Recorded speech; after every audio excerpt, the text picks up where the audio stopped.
Okay, so I want to start off by going over how to put in a sum function. So the first thing you want to do is you want to select the cell where the formula is going to go. Go find your function button. If you don't see the function button, all right, you may have to click on your more button, the little three dots to open it up, but go to your function, choose sum.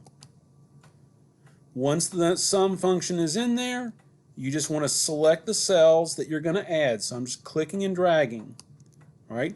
Do not select the cell with the formula in it. Hit enter. It'll put your formula in for you.